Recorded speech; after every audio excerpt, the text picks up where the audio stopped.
Welcome, everybody. It's TJ here. This is our meeting for yourlaw.org. Today is August 14th, not one of our normal days of the week to do this, but apologize for the change in schedule. But we got a lot to cover today, particularly those of you who ever have to deal with money or taxes. It might be a few of you at some point. So you're going to find today's subjects pretty interesting, I think. So we're going to get right into it because we've got a lot to cover.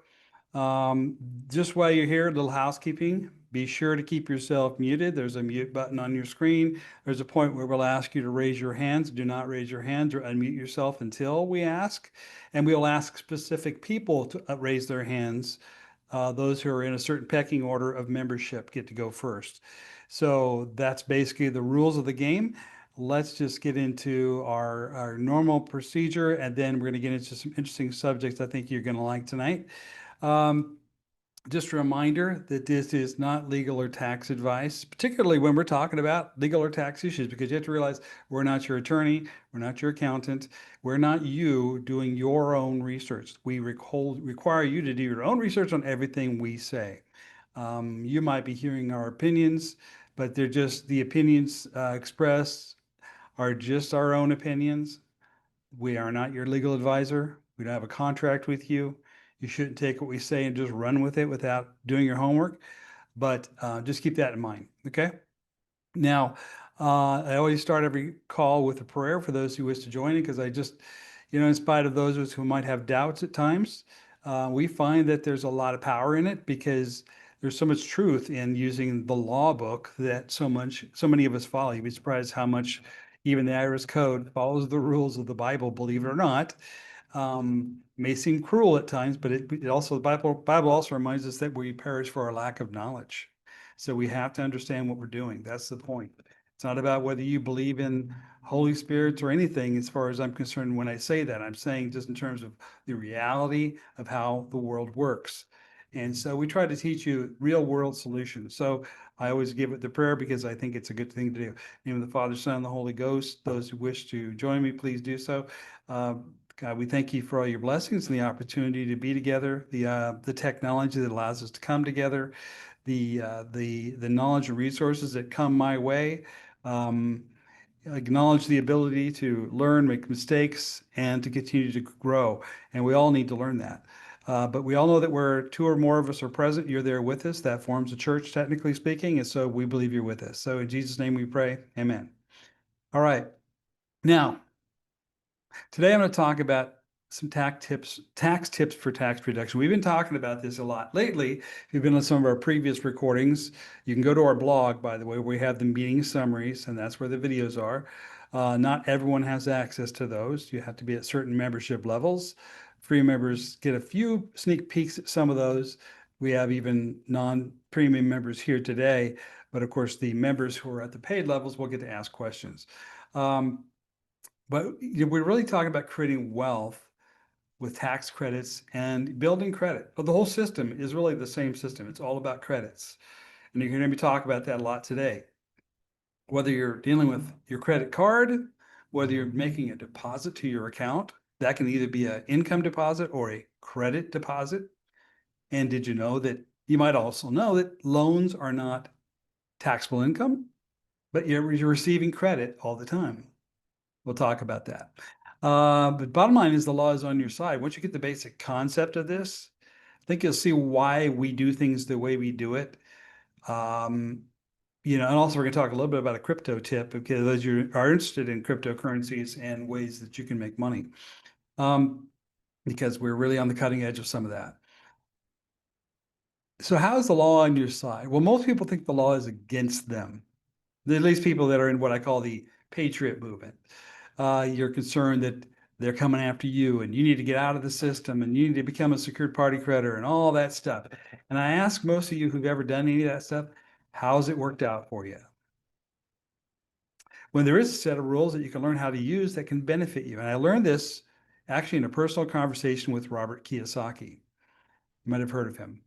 And he was at a meeting with me with a bunch of other people that were kind of on the direction of, well, we're all patriots and sovereigns and we should be just, get rid of our driver's licenses and get rid of all these tools that are out there because they all enslave us, right? Well, I don't quite put it that way. It may cause you problems because they are contracts that you don't understand. That's what's causing you a problem. And they can be used to your benefit or they can be used against you. You see, it's your choice. Everything is always your choice. So that's kind of how we're going to approach this today. Let me make sure a couple of little housekeeping things here first. If you have account or payment issues, we have a support page, and it's only for login and account payment issues. Don't ask them legal questions. They're going to say, "What's your credit card number?" They don't know. That's their job, is to make sure your account is working. Okay, that's what the support page is for.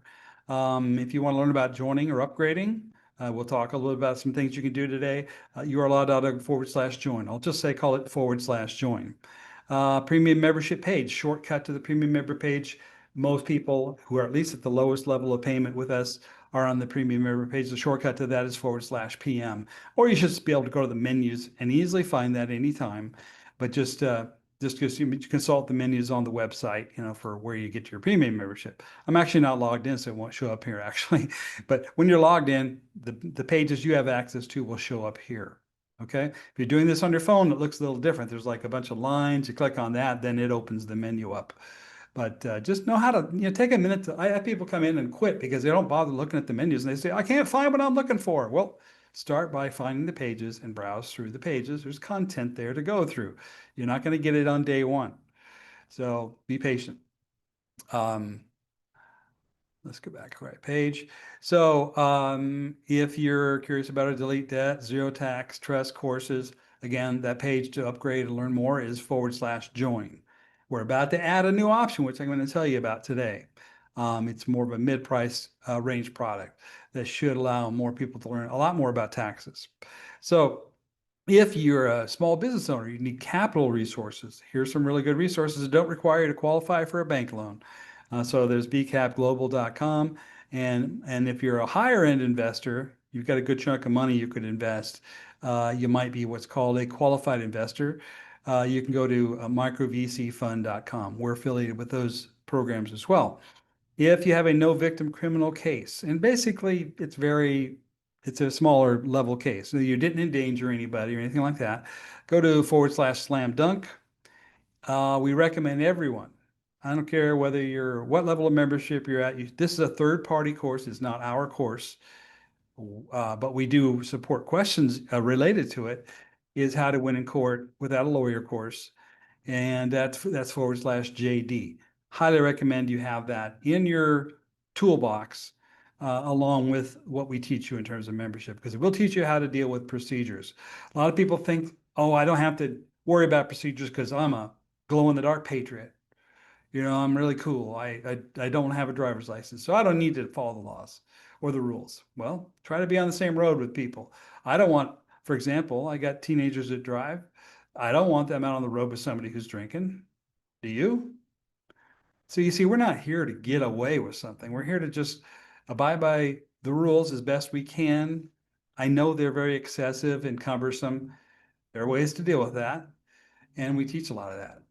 But we're here to help you minimize the damages from your mistakes as well. So, all right. Again, if you need to communicate with us, there's information on how to reach me directly on the premium member page.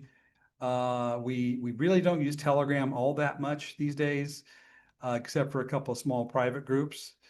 And then there's sort of a general group Telegram. But again, if you ask me course specific questions, I'm going to refer you to the course that you're in. If you're the premium member, or you're in the tax and trust program, or you're in the delete debt program, each of those training pages, down at the bottom of the page is a comments section. That's where you're going to get specific questions where you can ask and get them answered. Not on Telegram, because when you're on Telegram, I don't know who you are. I don't know what level of membership you are. I have no way of tracking that. But when you're inside our website on those pages, asking the questions on the comments page, you'll find that we can give you much more comprehensive answers. Plus, I can say, hey, look up above. There's a link up there. It makes it very easy for you to track back to find your answers, okay? So be sure you're using the tools. Once you learn to navigate this a little bit, you'll find we do have the tools there. It's a lot of content, we admit. We've recently tried to simplify it a little bit, and but there's only so much we can. If we simplify it down to where there's nothing available, people aren't going to be happy about that either. So keep that in mind. A lot of people forget to look under the downloads on those pages for additional content. That's where a lot of that is. So anyway, those are just some housekeeping things. So let me jump over to um, yeah. So, what if everybody here would take your annual income, and what if you could double that? And what if you had it tax-free? Would you want to know how to do that? Now, of course, the first question you might say yes, but then you're going to say, yeah, but, right? Why is that realistic? Well, I'm here to tell you that most people don't even understand what money and credit are and why it affects whether it's taxable income or non-taxable income, or whether it makes you liable for something or not, or whether the mortgage is really a real mortgage and you got to pay it off. And now that you're caught up in all this maze of things, what do you do about it? Some of it's really hard to deal with. I mean, a credit card through our delete debt program, pretty easy to deal with. Third-party debt collector, pretty easy to deal with. But what if I was to say, hey, you can go apply for something that'll give you the funds to pay it? That's sort of an easier way out. Would you want to know how to do that? Well, I'm going to show you a few things here today. This is a preview of a much more lengthy class I'm going to hold here in the next few weeks for those who enroll in this new program. You can't even enroll in it as of tonight, but we'll have links. We'll have a sign up link for it here very, very shortly, the next day or two. But I want to tell you that just be ready. You're going to want to know about this, because if anybody actually just go back and look, if you did file your taxes, a lot of people don't. There's reasons for that, if you know why you're doing it that way. But if you do, how much money did you pay in taxes? Or how much do you owe in taxes currently? Maybe you owe a bunch, right? So whatever the circumstances are, we're going to give you answers to that. If you're dealing with or trying to collect on you now, we're going to give you that answer. Now, currently, there is a CDP down on item 7 here on your screen. There's a conditional acceptance, a CDP conditional acceptance now in the delete debt package. But it just kind of stops there as to what you do. You kind of tie up the system and you ask them a bunch of questions they can't answer. It should stop a collection action. But there's so much more you can do. How do you settle these balances? Do you owe them? Or what can you do to avoid that happening in the future? That's what we want this whole thing to cover, this sort of new comprehensive approach. So I'm going to design a course that focuses on that whole spectrum of things when it comes to taxes.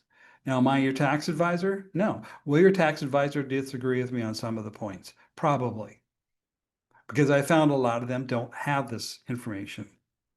Unfortunately, I wish I had a copy here, but the IRS code is 8,000 pages of 6-point font, and there isn't a complete paragraph in it because it always refers to another paragraph to see reference A, part B, and if it's not mentioned there, you go to part D of section A04. Something like that. I mean, it's crazy. Obviously, it was written to be quite confusing. We've simplified it down to the things that we need to know and that are in there, but also supported by law and case law. So everything we're going to teach in this is going to have some basis for what's in the law, what's in the case law. And by the way, we have to distinguish between what's in the statute, like Title 26, what's in the regulations, if they're not listed in the Federal Register, for example, as the Federal Register Act requires, which is an act of Congress, then they're not valid. They're not fully implemented. So there may be a statute that's been passed, but it's not been fully implemented. That's kind of important to know, isn't it? Because whether it applies or not.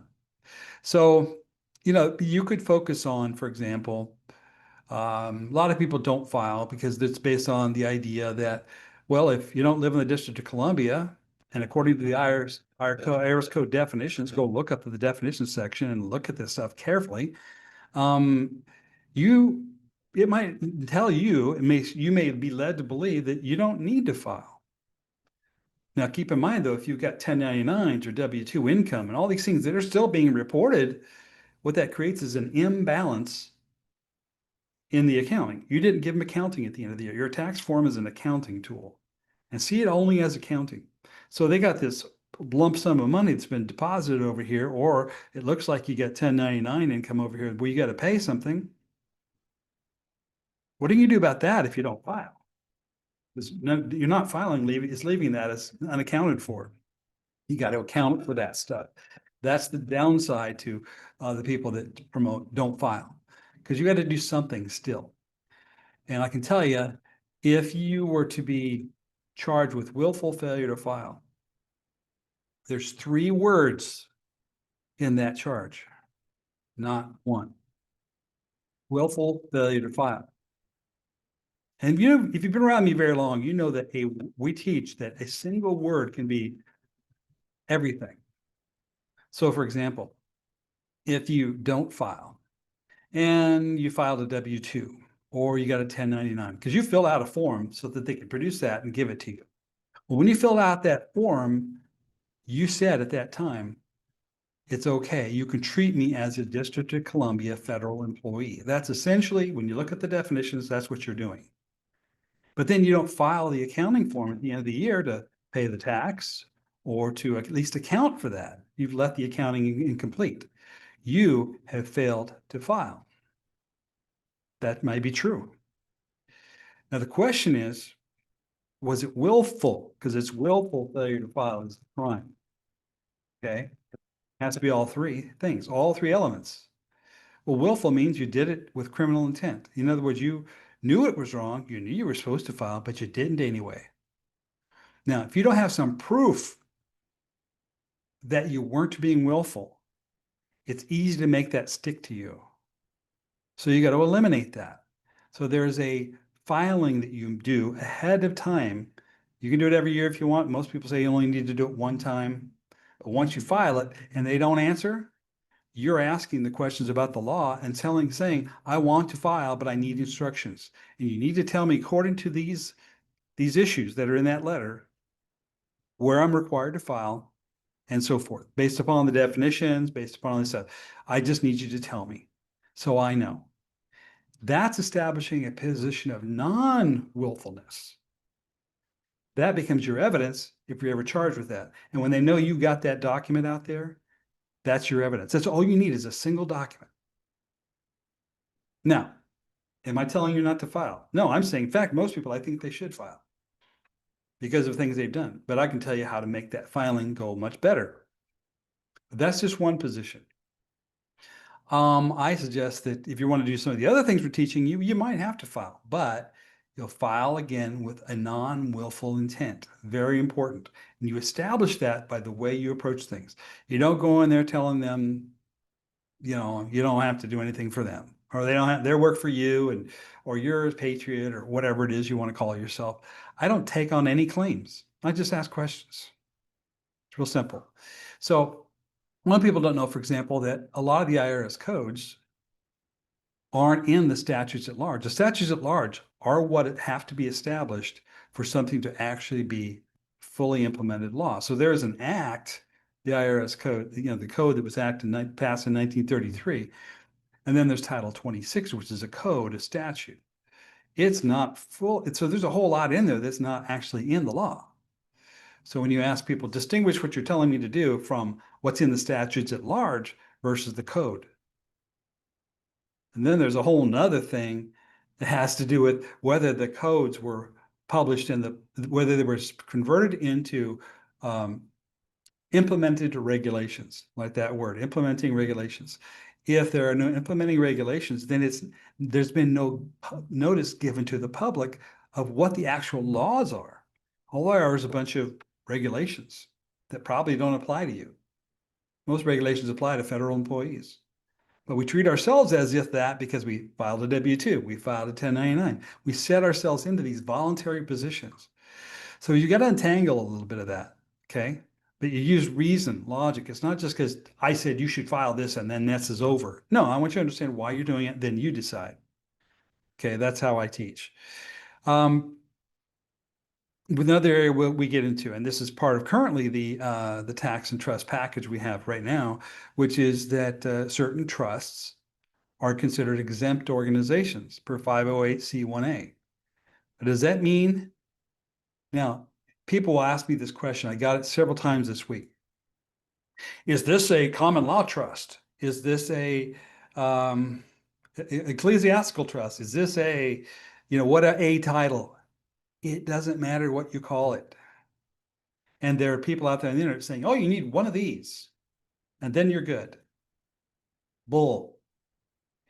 You need to understand what the trust actually says, and it's not that complicated if you basically read. You need to know how it was structured. Again, it's only knowing how three parties have to interact. That's basically it. Then, after you start to operate it, and you operate that as deposits are exempt, and you went and looked up the definition of the word exempt, not hard to do. We're going to cover all this in this class, but in more detail than we have in the current course. But it's covered in what's called a convention. Now, you'd totally miss this if you didn't ever look up that word, because it says churches, trusts, certain churches, trusts, and religious organizations and conventions are exempt under this. They don't need to apply for a 501c3 status for a nonprofit. You already are exempt and already have it. You see, you have a choice of which one you want to operate under. Okay? Now, does creating that document alone solve all your problems? No, it's just one of the tools you put in place to change the way you do the business of you. Your life is a business. I had this debate with one of my son. He says, Dad, you say everything's a business. He says, that's just really crazy. And you must be obsessed with money and business. I said, no, it's just the way of the world. It is, you were given a tax ID number and your name was registered at the Secretary of State when you were born. And the Secretary of State's job is to register and manage businesses. That's it. It's the birth certificate is not money. It's the acknowledgement of the creation of a business entity. Now, you don't need it to be more than that. But once you acknowledge the fact that your name that you're operating under, that's commonly called the all caps name, the point of it is that's how it's registered at the state under whatever. If it's all caps or not, it doesn't even matter. It has it. Goes and gets a tax ID number, a social security number. That's a tax ID number. So do all businesses. Interesting. And if you ever get audited by the IRS, you know who comes and audits you? The small business division. Everything is a business. So what I say is you have your business of you, that you create a trust that is the all caps name or what lowercase name, it doesn't matter, but it has the same name as me, comma, trust. In other words, there's TJ Mars and there's TJ Mars Trust, right? I create a second entity. It's another business entity. And I start moving more of my assets in there. I do more of my activity in there because you know what? It's exempt and it has a lot of exclusions. So when they do come after it, or if they come after you over here, your name, your original name, it doesn't have anything. It doesn't manage anything. It doesn't even have many contracts. The fewer contracts it has, the less risk it has. So it's just like moving all my business into a business. That is what I'm doing. I'm just moving into another business, a trust. And it could be an LLC. It could be a corporation. I can still use those tools as well. It's my choice because I understand what each of these things are and what they do. Now, you may not have all this knowledge now.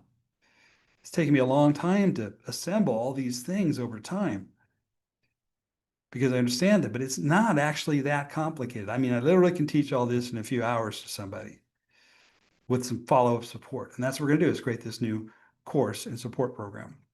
So now that you'll have that knowledge, you become like Robert Kiyosaki said, learn to manage your businesses.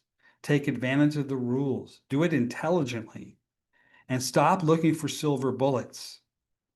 If you're looking for a silver bullet, you've come to the wrong place. Just go right on and hang up. Because you know what you're going to find with silver bullets? You get shot by them. Sometimes most of the silver bullet things that are out there on the internet are plants. They throw stuff out there. They get people to go out there and become a guru, teach you a bunch of garbage about something that doesn't make sense, and they can't explain it to you, and they entrap a lot of people into it. I would never do that. It's not me. You guys have been around me a long time, been doing business for a long time. been doing this website since 2012, so 13 years. Nobody's ever complained that I am a plant, okay, or that I try to give you wrong information. Have I been wrong? Of course. Everybody in this world has been wrong about something. But we've refined it, we've cleaned it out, we've filtered it down to the things that matter the most. Most people come to me and say, well, I said, why do you want to become a secured party creditor? And you want to, get rid of your birth certificate. Well, because I really, it's important to me that I get rid of my birth certificate. They don't even know why they're doing it. I'll ask them, why are you doing that? Well, because it'll make me free, blah, blah. I said, come on, where'd you hear that? You heard that from somebody. That doesn't make you free. What makes you free, folks, is right here. Nothing more than that. What you know, what makes sense to you, what you can do and explain why you're doing it to somebody. To me, that's freedom because we perish for our lack of knowledge. So we're trying to give you a little bit of knowledge in key areas that will help you manage better. At the end of the day, the goal is this. You end up with a whole lot more money in your pocket every year. A lot in some cases. If you're paying $100,000 a year in taxes, keep that money, put it over here, pay off your mortgage, or maybe use it just to pay down some things, or put it into investments, buy cryptocurrencies. We'll have show you one cryptocurrency tool you can put money in that makes a very nice return. It's with this 9-year track record. Okay. But most people don't know about this stuff. So that's why we try to focus on it. So let's go back through some of the other subjects we talk a lot about. 12 USC 411 lawful money. A lot of people don't understand that concept. But when you make certain deposits, you can actually declare the deposit to be credit versus income. That changes it from taxable income, a taxable gain, which is what most people do just by if you make a deposit and you don't write anything on it, you're accepting it as that. That's why it becomes taxable income. It's not how much money you're earning, it's how much you're receiving in these Federal Reserve notes, what you're paying a tax for the use of. It's a use tax. It is constitutional. It says they can charge excises. It's an excise. Your income tax is really an excise on the use of the Federal Reserve notes and the form of that form of currency. Yet right on the note, you have the option to opt to call it credit instead. But nobody does that. And that's what we do is we use that exclusion when we make a deposit. Now, at the end of the year, all the money we received might be one number, but I also have a deductible amount of the same amount. So I do have to file a tax return to take the deduction. But if my deduction is almost equal to the total receipts that I got, how much taxable income is left over? Let me say that again. If I earn $100,000, but 100,000 of it is converted into credit, like a loan, to my account rather than income, then don't I want to let them know, oh yeah, by the way, yeah, I received all these dollars over here, but I also upon deposit declared them to be credit to account. And therefore, that's a deduction. But you got to do your taxes to do a deduction, but you can put it right on your taxes. I personally, and know others, that's exactly how they do it. And if there's excess money paid, they get even money back. Okay. I even went back a couple of years and amended. You could do amendments. Okay. And by the way, the best thing you can learn how to do is how to do tax software and do it yourself because you can make these little changes yourself and the tax software will actually do it for you. So when we teach you the lawful money strategy, that's in the current tax and trust course. It's already in there, but it shows you how to take all your dollars and convert them to credit and therefore have a reduction of taxable income. Okay, there's something for you. How do you maximize deductions, tax credits, and get large refunds? Well, if you're self-employed, you probably have nothing paid in, right, at the end of the year. Well, why not? What are they actually asking you to pay with? Did you know you have access to create credit as money? And I'm about to give you proof. You better take good notes here. But when you go, let's say you purchase a home, okay? You sign a promissory note. What actually happens in the closing process is that note is collateral You think it's the house. Well, the house is a second collateral. That's why you need a trust deed and a note. If you're the banker, wouldn't you love to have um, double collateral on everything that's given to you? That's what they do. They take the house plus the note. The note is taken to the Fed window. And the Fed window, if you go through the Federal Reserve rules, I mean, I've gone through some of this. It's really interesting when you see how they actually do it. You go to the Fed window, they advance credit, not money, credit from the Fed window to close the transaction, not based upon the equity in the house, but based upon the note. The note is the collateral. So in other words, let's say it's like their note is like a piece of gold, because it frankly is. It's money they look at and say, oh, that's collateral. We'll advance money against that. Okay. So they advance enough to close the loan, right? They're sitting on this note and they're sitting on the house. Let me ask you this. When you sell the house, you get any equity that's out of it, right? How come they never returned your collateral back to you? They gave you the loan and you paid it off. Let's just say you paid it off or you paid towards it. Then why are they also keeping your collateral that you put up to advance the funds? This is the key to mortgages. And people miss this. They go off and argue on 100 different things that will not matter, won't work. You'll lose your house. Instead of just focusing on that, especially when they're in foreclosure, they look for everything. The fact is, where's the return of my collateral? Where's the proof that you actually loaned me money? In fact, you loaned me credit on my collateral. That's what I want to see the records of. And we start asking for that instead of all the other junk that people ask for, it makes a big difference. So we teach that in the Delete Debt program, how to tackle and approach it that way. But the other part of this is we're going to teach in this course, which is really going to be interesting to show you, is that there's several ways to create a problem for that note. That note is due back to you. Now, what happens? Let's just reverse roles for a second. What happens if you don't pay the mortgage? They foreclose. They create what's called a charge off. A charge off. And when they charge it off, they'll say, hey, we'll write that off as a loss. How can they write off a loss of something they never actually gave you an asset on? You gave them the asset, but that's what they do. It's a big tax game. What I'm going to do is show you how to reverse that, because guess what? If they can do it, so can we.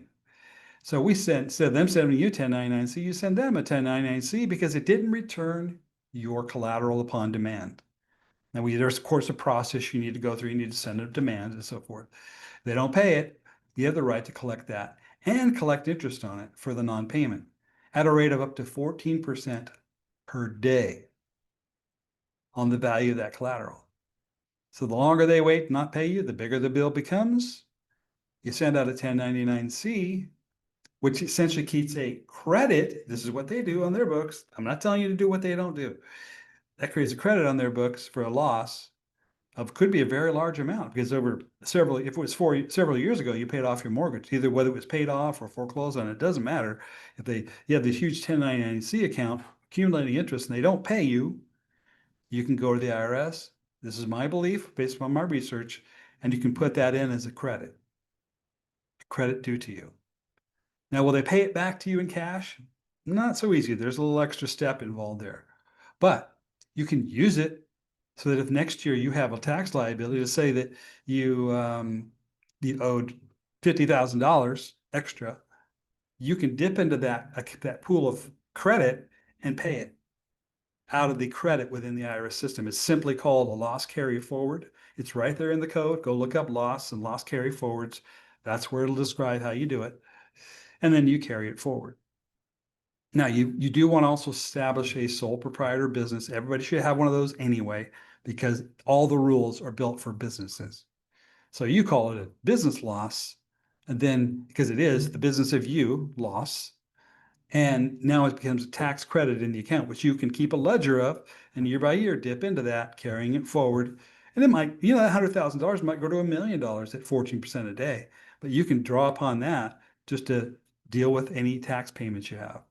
So if you have a business, you make $1 million, and you're, oh my gosh, how am I going to pay the taxes on this? Wait a minute. Oh, I've got this reserve of tax credits. You let that pay it. That's a very clever way to use deductions and tax credits. So again, a lot more detail to that as to how that works, which we will get into a little more detailed training. Now, here's the one that's fun. This is one everybody wants to know about. Everybody for years has been saying, well, how do I take a bill and I write accepted for value on it and I send it back as payment? Well, technically speaking, that could work, but rarely ever does because most people don't know what they're actually saying and doing, and they'll get you on a mistake. That's it. They'll just ignore it.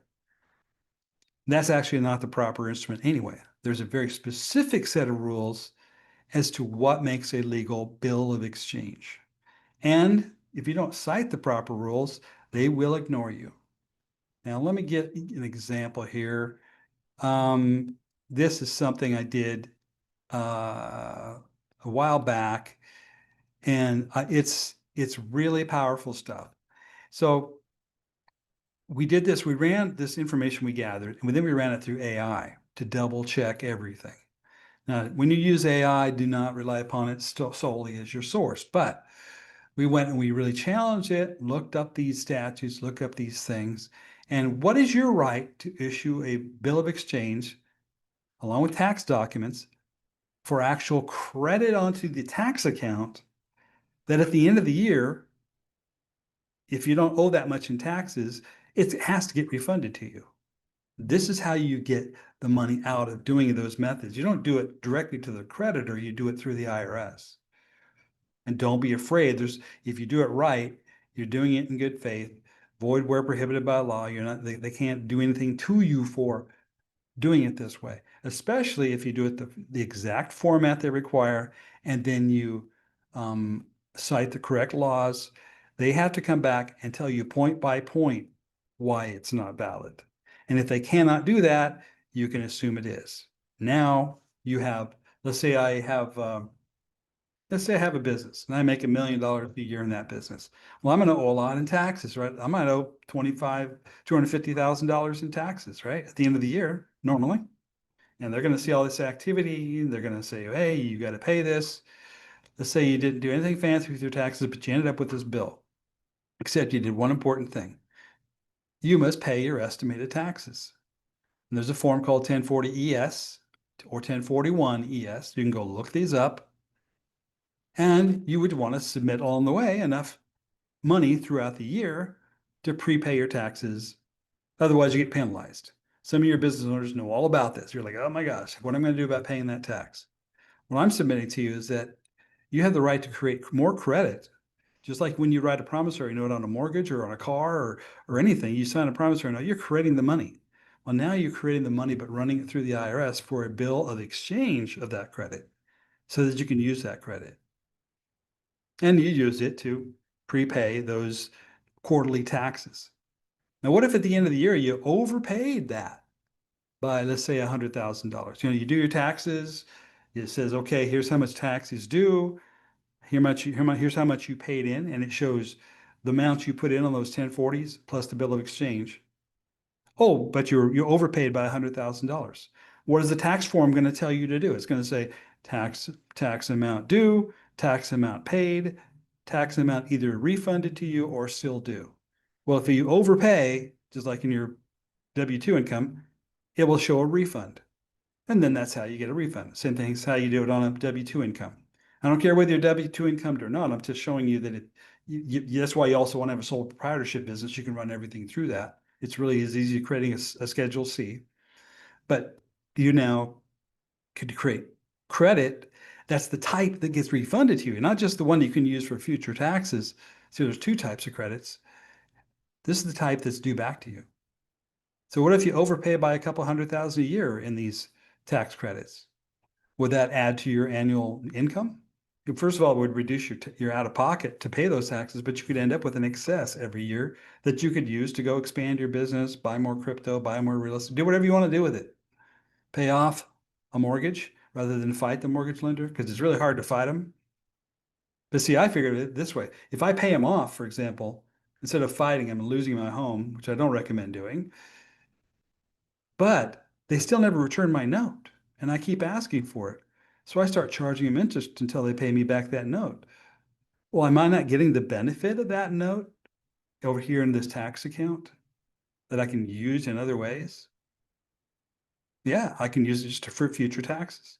Or you really can't just take those credits and convert them into cash easily.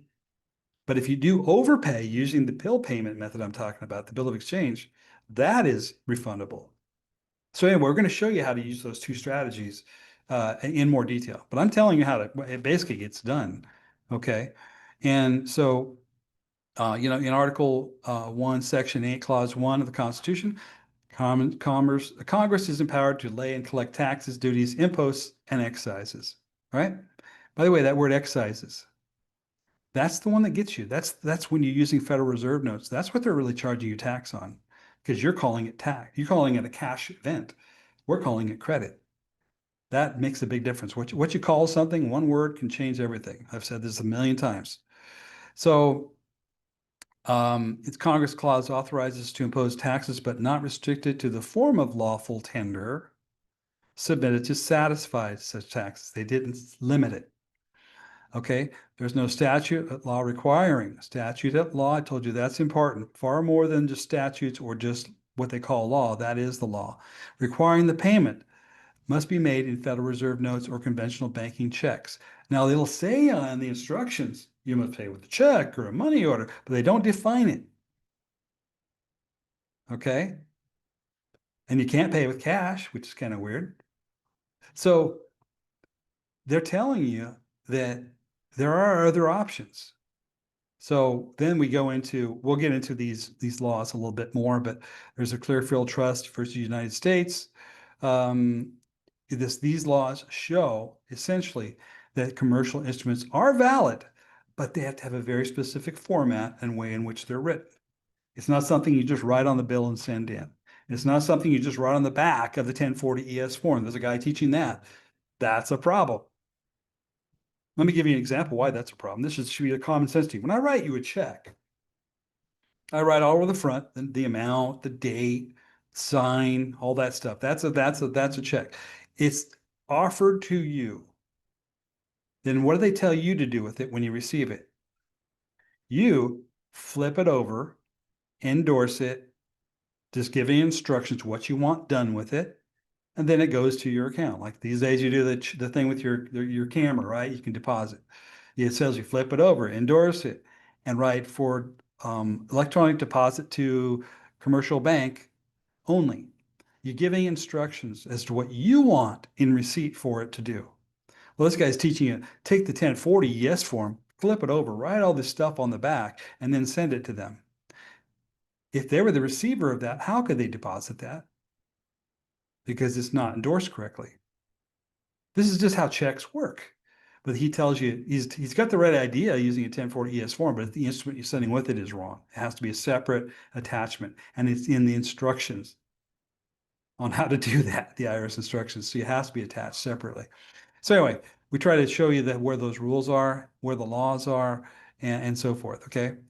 Even the IRS code, you go to the IRM 3.8.4.45.5.10.1. You go right look that up. If a bill of exchange or registered bill of exchange is received from a taxpayer, that sounds like they understand what those are. Authorizing the campus to settle their accounts through FedWire, that means the campus then converts it into a FedWire for the purposes of the way they do their banking. Send everything received to the U.S. Treasury address. Now, this is an instruction to any office receiving it, what they're supposed to do with it. Now, a lot of people read this and they start doing all these things. Oh, they send it to the U.S. Treasury direct. They aren't following directions. They don't realize this instruction isn't to you. All you have to do is send it to the right office with the right paperwork, with the right bill, and then they're supposed to do this. So anyway, in the instruction I send, it's going to have those instructions on it, and it's going to cite these laws, and it's going to ask them, if I'm wrong, please show me, according to these laws and acts of Congress and these Supreme Court cases, how it's wrong. Please tell me point by point. I'll happily accept your refusal if you do that. But you know what? They don't do that because they understand that you now have the right rules. Remember, talked about being willful, doing things procedurally correct. That's where you win. So, our idea is that you can overpay You should pay estimated taxes every year. And that's what flags you, by the way, for an audit, is not paying estimates. Very few people do that. But if you do make the payments with estimates and you have the proper instruments, proper documentation, proper legal support, then you'll actually just end up with an excess that you could get back. So that could be several $100,000 a year. I suggest you don't do this for millions. As a matter of fact, there's one line in one of the instructions. If you're not careful, it'll say, don't submit something over 100. I think it's over $100,000 checks. No. Anyway, there's a certain number. But if you read the instructions, it'll say, oh, well, then I don't want to do it for more than that. But you can do 4 of them a year. There's 4 estimated quarterly payments, and you can make it whenever you want. You could go back a couple of years and go back and make an estimate payment. Then go amend your return, and it'll show, oh yeah, there's excess taxes paid. And by the way, any of you who don't have an IRS.gov site, IRS.gov website account set up, you're making a big mistake. A lot of people are out there teaching, oh, don't sign up. You're volunteering for the system. That's not volunteering for the system. Okay? That's not volunteering for the system. That is creating an account, and you have to give a government ID. I don't care about that. It doesn't bother me. I'm just doing business like a real business person does it. I use the tools, I don't run from them. You got to get over that. I'm not afraid to call the IRS. I'm not afraid to go on there and apply for a tax ID number myself. I'm doing things according to a plan that I can support. As long as you can justify it, you're not willful. So there really is no law. We just ran this past using all these guidelines, and even Chat GPT agreed. There's no law prohibiting from people issuing a bill of exchange. Now, initially, when we put it into Chat GPT, it did tell you couldn't, because there are places where it's written that you can't. But when you ask the question the right way, it actually says, wait a minute, based upon the actual law and the statutes at large and the Supreme Court cases, which it agreed to, it said, yeah, you're right, there is no law. So it's interesting how it changed its mind by testing out the Chat GPT part of this, okay? So we have to know that we can do these things. It could create a tremendous amount of wealth. Should you write for millions of dollars? No, I think you should never do it for more than 100,000, at least a quarter. But that adds up. It can greatly reduce your sleep loss. You could take that extra money and pay off your debts, some of them, versus just challenging them, and do it over again. Pay off your student loans, pay off your mortgage, live freer than you currently do. See, we perish for our lack of knowledge. Like I said, we don't perish because they enslaved us. No, they made it difficult. Yes, attorneys made it complex, but one thing they didn't do, they actually didn't break the rules. They just know how to use the rules. So I want you to learn how to use the rules. If you don't think that, if you like that philosophy, that's us. But you got to get in the training so you can get your mindset correct. And Neo was told in the Matrix, you must first free your mind. And that's what we're suggesting you do. Let me see what else I wanted to cover here. Got a few notes. But that's essentially a summary of what we're going to do in this upcoming training, this new package. It'll be labeled as new package on the join page. You just won't see it yet. If you're already in the tax and trust combo program now, it'll be an upgrade. If you already bought our full one-on-one coaching, it's included. You already got it. But anybody else who's just doing the delete debt program or just the tax and trust package, you'll have to upgrade. Or if you haven't done that, then we'll offer those people an offer as well to get the full package. The price and everything, don't ask me on the call here in a minute. Don't ask. I will put that up on the website. It's less than what we currently do for the full coaching package, so I can tell you that much. And then you'll get this sort of training. All right. So let me get over here to my notes again. We covered deductions, creating a bill of exchange, collection due process. By the way, the reason again, people say, well, if I request, if they're coming after, they're sending you liens and levy notices, the IRS is. Or it's coming from the state too. We can cover that too. But if they're sending you collection due process, they're sending you notices, we're going to lien and levy you, you better pay. Well, I say, well, why not pay? But why not also use their process? You all know that if you file, just back up a second. If you have a debt problem, mortgage problem, in fact, if you're getting foreclosed on and you don't know what to do, file Chapter 13 and get this training. because it will teach you what to do to settle the account. But the filing creates a stay, a stay. Okay, when we collect, and that's what if chapter 13 or chapter 7 bankruptcy filing does. It immediately creates a stay. They have to stop collection activity, stop trying to take the house. If you don't know what else to do that. If you're in a foreclosure situation, you're getting close, just do that. But stop a lot of the nonsense you're doing and just listen to the logic of what we teach, and you'll see what to do. But we're not here to get away with stealing the house free and clear from the bank. No, but they just won't allow it. The banks, the judges won't allow it. But I say stay it long enough to force them into a position to answer questions. Now, the collection due process request, which they give you the form for in every notice, they tell you what to do. File this form, and we will stay all activity. So it acts like a bankruptcy. But now we come in with a set of questions. And those questions ask a lot of questions, yada, yada, yada. If they refuse, they blow over you, you have the right to ask for tax court. You want to take it all the way. Do not be afraid of these people. Just understand what you're doing, what you're asking. And if at that point they determine that, well, okay, you do have to pay, now you'll know how to draft a bill of exchange and submit it to them. But in the meantime, you stop the collection activity. So you see, you have to deal with things in parts sometimes. So that's part of that story. So we deal with past problems, getting them current, avoiding future problems, getting tax credits going forward that'll keep you at a zero or low tax level, how to virtually convert all your income to credit on account, and continually put more money in your pocket. I don't know what else I can offer you that's more valuable than that. If you think that $10,000 is a lot for that, well, compare it to the alternative. Getting it wrong, not knowing what you're doing, paying taxes, paying more taxes than you actually are required to. I'm never saying, no, don't pay taxes. I'm not saying you don't have to. I'm saying pay what's due and required, but takes the maximum benefits you can. Okay. That's what a smart person does. They don't put themselves at peril.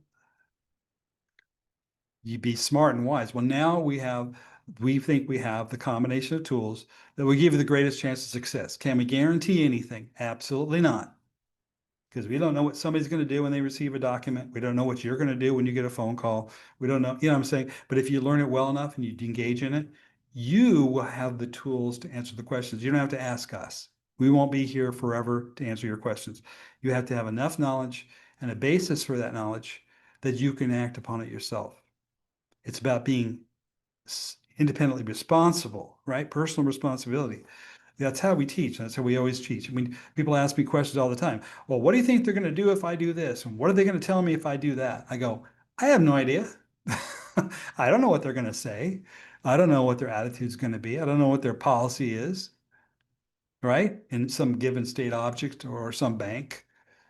All I tell you is if you ask expecting the pushback and have your answer ready.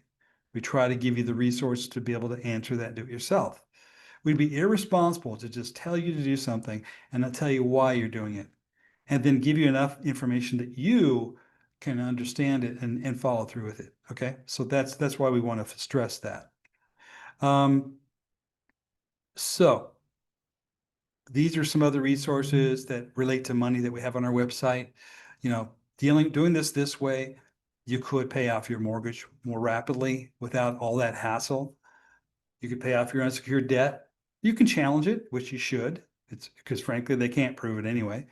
You could travel more, invest more, do more business activity. You know, ultimately, this country was built for people to start businesses. And if you're just a worker, you're choosing to really be more of a slave. Everybody, at least on the side, should have a business, at least a small one that's I call it, your last name enterprise. Then you can put a lot of the stuff through your Schedule C form.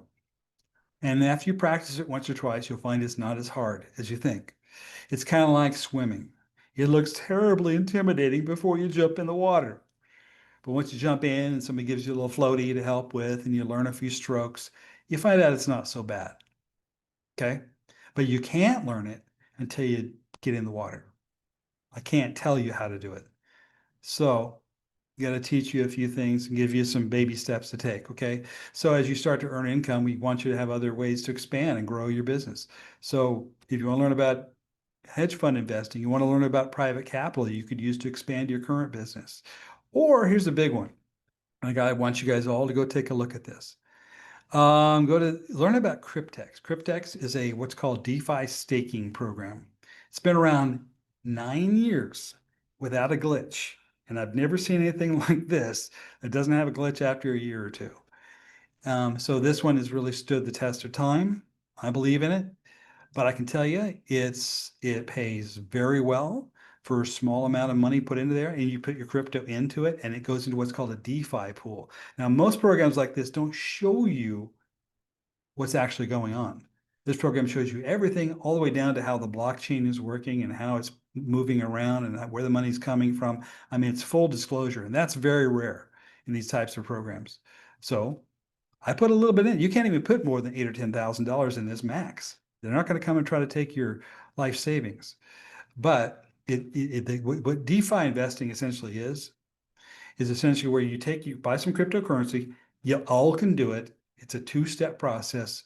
You go to crypto.com or Cash App or Coinbase, open an account, and you get a little app on your phone. It works. Again, once you try it a little bit, swim, you'll find it's not that hard. It's another form of exchange of currency, is all it is. Think of cryptocurrency. My simple way to explain it is it's just a unit of ownership. Like if I own stock in a company or if I own LLC units in an LLC. It's just a way to measure what I own. And then they exchange some kind of coin, might be Bitcoin. It could be USDC or USDT, which are basically dollar backed coins, which in other words, they're worth $1. That's what they're always worth. But you can exchange this stuff easily. That's all it is. It's just another way to exchange things. So once you put it in here, then you can put it into a Cryptex type program. Cryptex will allow you to uh, put it into what's called a DeFi pool. Now, what's happening is, just to explain what's happening in the world of cryptocurrency, you are experiencing the biggest shift since the invention of money. Now, you're going to get left behind if you don't at least get in there and learn a little bit. I guarantee it. You may think you don't need it. It is not tangible. It's not real. Well, is this really tangible? Yeah, I can touch it, but it also could go away tomorrow because it's dead. It's the Federal Reserve note. It could be disappeared tomorrow. I mean, they could just declare them all worthless. So it's not any less real than that.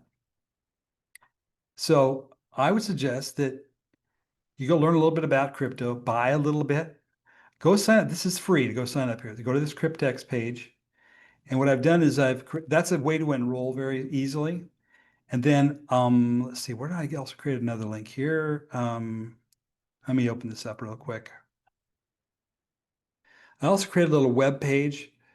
And if you can't find this, I'll send this to you.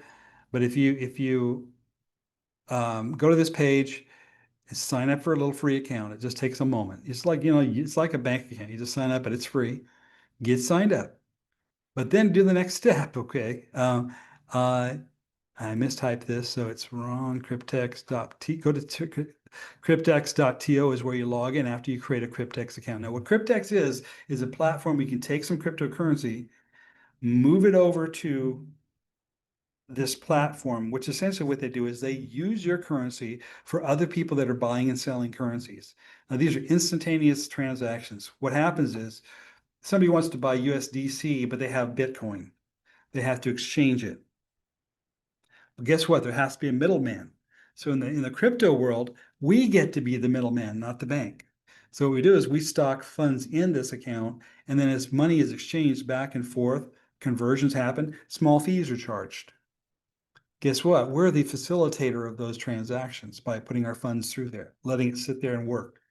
You're actually making money, not interest. Because as transactions happen, we make a little piece of each transaction. It might be 1 or 2%, but they'd be happening thousands of times a second. And so we get to participate in a pool that helps fund that activity. And I consider it very safe because you're never really just depositing your money, you're putting it into a place where it's working. Okay. And they decided to create this way for people to share in the profits of these trades that happen. It doesn't matter whether the market is up or down. We don't care. I don't care. I'm just facilitating transactions. I'm the banker. So when you get in there, you get to be part of this little Cryptex bank that's been going for 9 years straight without a glitch. Everybody's getting paid out so far. I cannot guarantee future performance, of course, because I can't predict the future. But I suggest you do. Now here's a folder here. Go to url.org/Cryptex folder. This folder will bring you to the document you're seeing on screen right here. So you can enroll in Cryptex using my link. This one here. That's where you sign up for an account. Just get the account signed up, grab a position. Then you can log in later using cryptex.to. Don't go there until you actually have an account. Then you go to this folder, and this is where this document is. Cryptex folder, write it down, /Cryptex folder. So if you forget these links, it's on this document. This folder will download it to you. You'll have access to some videos. I'd recommend you watch this video overview.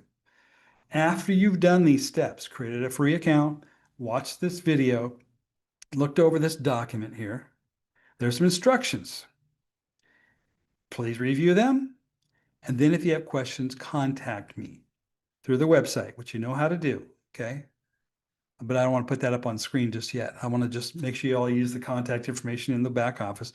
You all can reach me. Just say, I'm trying to reach TrueJA. I just signed up. But if you don't, I really have too many people signing up. So I need you to complete these steps first. Sign up for a Cryptex account, know how to log in, and check out this folder where you can actually get the information on watching this video, and watch this video. After you do these steps, this is about a 20, 25-minute video. It's not very much time. I will show you, like I can show you right here. Now, this is a small account. I have friends that have accounts 1,000 times bigger than this. But with only about, I think a total we put in about, to this date, around 8,000 over 6 months, we end up with all these contracts. You can only buy so many contracts. But they're starting to generate revenue. And as contracts are sitting there, they begin to grow in value. It's compounding. This is all the magic of compounding, but daily compounding, not annual compounding. So there's a 24-month contract, 36, 60. I bought a block of each of these, okay? And the end result is just now, this is just like today, there was a $2,600. That's money that I can pull out. And I'm a small player on this. I got in late to the game, but guess what? It's never too late the way this is structured, until they just shut it off and say nobody else can join. But right now, there's so much growth in cryptocurrency all over the world. Billions and billions a day are moving through.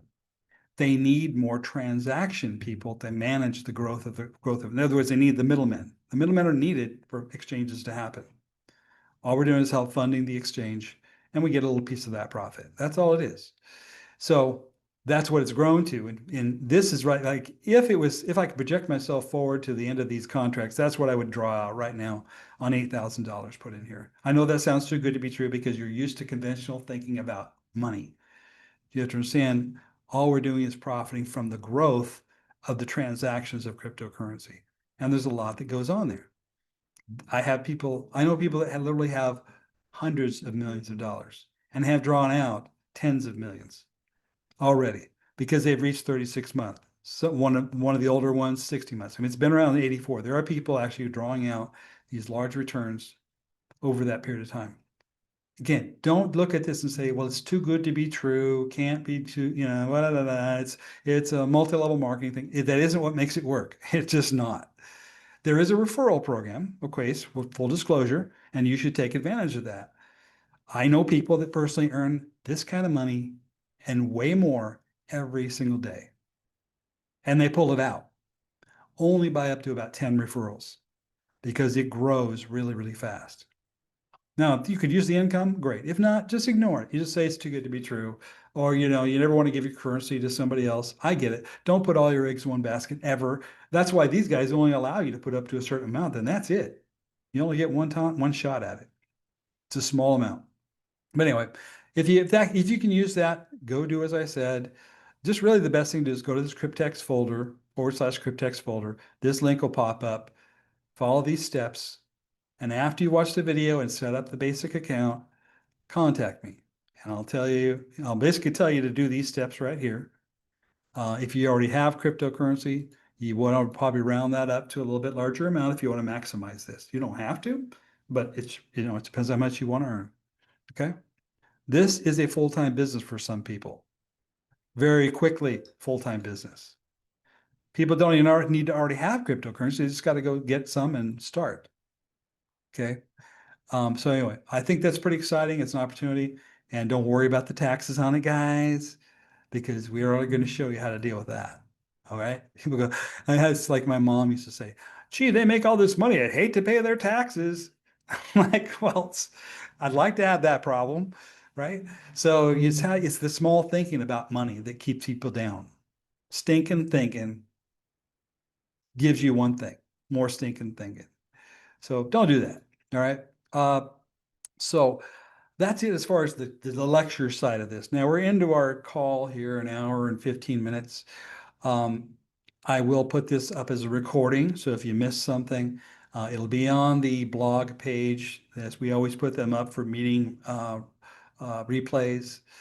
But I will take some questions first from certain people. Don't raise your hands yet.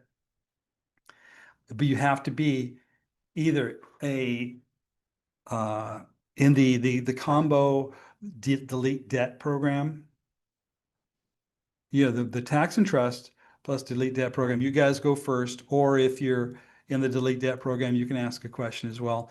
Or if you're just in the tax and trust program, those people who are registered, paid into that program, get to ask questions first, because we want to ask specific questions about training you're already doing. And then we'll get into questions about more of this stuff generally up till our limit of time. So I ask that if you ask a question, get right to the question as quickly as possible and try to keep it down to 1 or 2 questions, points. We can't do anything. I'm not going to give you an entire lesson plan, an entire course here. That's why we're going to do a course on just that subject area. So be prepared that I might refer you to get in the class. But here we go. We got Bettina. I'm asking you to unmute. Thank you. Hi, TJ. So I started a few months ago and then life got crazy. And now the new steps in the debt relief program are to first repair your credit and go through the process of, filing a complaint about fraud. And some of the details in there were a little confusing to me. Okay. As far as when it said, well, first of all, if that they isn't haven't, the first step isn't to repair your credit. The first step is that's just one additional thing you can do. A complaint is one additional thing you can do in addition to challenging the creditors. You got to do that as well right away. okay, so here's my question, because everything takes time.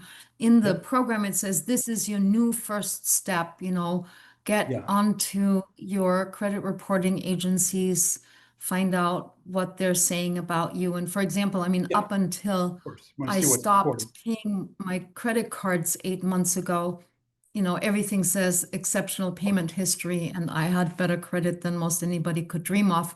And now it's down to 508 because I've defaulted on 3 credit cards. And it's been 8 months since I stopped paying. So from Have your you done all the perspective, should processes with all those creditors, all the letters, and set up your I haven't case? done anything. I haven't done Oh, anything. no, that is just because it says it's filing that complaint is at first. Well, go and look at your credit is obviously what you want to do first, because you just want to look at it, but then start writing the letters. And if you want to file the complaint So along I the way, really should one write the additional letters tool. first before. So I should do the letters first before contacting the credit reporting agencies with the identity theft. Well, the step is actually just to contact them. Yes, file for the identity theft complaint with the bureaus. But that's just something you do online. It just takes a few minutes. But yes, you want to get the letters started right away as well. Okay. None of my cards have gone into collection, but I would still go through the same process of writing the letters and getting validation. Yeah, anything that happens, you start with the same process. So you have to do this sometimes repetitively as they Okay. And move the then, screws, as they move the shells around the table, right? okay. And for a credit card from a long time ago that actually went to court and they got a judgment, Okay, that's different. is the process still the same? Not really, because this is something you want to do before they go to legal action. This is way after the fire. Um, you could, you can complain that if they reported it on, did they report it on your credit bureau? Yeah. Well, there is no authorization for them, for the courts to report that information. That's one thing. There's a segment in the course on that now. On just like, hey, they don't have the right to report, so you got to write a complaint to the court saying, where did I give you authorization to file this? Put it on my Okay. credit. And and we did through a different program, we did do the validation letters, but then didn't follow up, and it's been more than 30 days since then. So do we have to start over again? Well, I don't know what those other letters say, nor do I know the basis for it. But remember, our letters say they're basically one key issue. And that issue is, what is what proof do you have? See, our argument is not about the contract or the wedding signature. Our argument is, can you prove, you come to court with me, and you prove that you're the party who pulled money out of your accounts and was damaged by me? Because all court matters are about cause of action. Where's the damage? How can there be a damage if you Mm-hmm. gave them the money first, the promissory note, Right. and they didn't return it to you? How could you ever be damaged? So our position is, give me the accounting. We talk about accounting. I'm not talking about the payment stubs or the bills. Right. I'm talking about the internal accounting that shows when you pulled money out of your account. I want to see the movement of those funds. That is the only thing. And without that, they don't have standing. So your argument, if you ever go to court, is, Your Honor, they lack standing. Motion to dismiss, lack of standing. They cannot prove that they actually are the party that took money from their accounts and gave it to me. They produced no evidence. That's your whole position on all this. They never loaned you any Okay. money. When you created a promissory note, they took it to the Fed window, got an advance against that. Yes, put it on a ledger so that you could use it. But where's the original credit? Where's the original money? Right. You see, when you understand, you see what happens. We get caught up in the process and start losing track of the big picture. So why am I sending these letters? Well, I'm trying to establish a legal case. Plus, you're asking for these things and you're establishing they never produced it. So you go to court, you say, Your Honor, they didn't produce the evidence. And I'm motion to dismiss for lack of standing. They have no Okay. proof they belong. I mean, I'm hoping that I don't have to go to court, and I'm imagining it's going to take several times because But usually you they should just treat it send as if back. you are, and you're darn ready to, because they'll Okay. smell fear like a Okay. dog. In other words, if you're hesitant and you're not following through, they go, oh, this person's low hanging fruit. We're going to go after them. They won't handle the court well. No, he's going to say, I just want that Okay. one thing. You need to treat it like you're ready. They better smell strength. They better fear you, because that's the name of the game. The court is about fear. And see, they already got you afraid and nothing's even happening yet. Does that make sense? Right. Perfect point. Mm-hmm. Makes Yeah. total sense. But when you understand the big picture and you can I call it, don't go for the red herring. I mean, they're throwing stuff out there. Oh, you borrowed money and you do this, and hey, here's your payments. Did you use the credit card? They'll ask you questions. You never answer those questions. You ask questions. Well, where's your proof that you're the damaged party? By proof, I mean the actual movement of funds from your account, proving that you're the party that created the money. Why am I talking to you? Let's just say that somebody knocks up to your door and says, you owe me $100. You say, well, who are you? That's what you're doing. Wait a minute. How do you, maybe I do. Who are you, by the way? Where's your proof that I borrowed money Mhm. from? Where's your records that you actually gave me something? Mhm.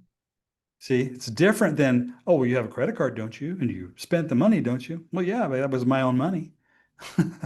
My own credit, actually, not money. You see, so when you keep the big picture in mind, the answers fall into place. But you've got to build a record showing them. See, right now, they're not going to fear you because you haven't built a record. When they see your record, Mhm. they go, oh, this person's ready. Right now, they go, oh, this is going to be a piece of cake. We'll send them a collection notice and they'll collapse over paper. Mhm. So got to get that mindset right. Okay.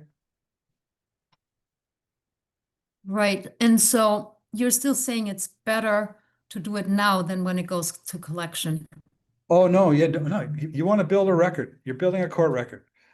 Because when they go to Okay. collection, they'll either have their collection department do it or they'll sell it. I don't care who it is. Everybody along the way, from the beginning, you're trying to build you want to have a court record, you better have a record from the beginning. Hey, I've been Perfect. asking for this from the day one and they're not responding. Guess what? I think it's because they aren't the party. I think they lack standing.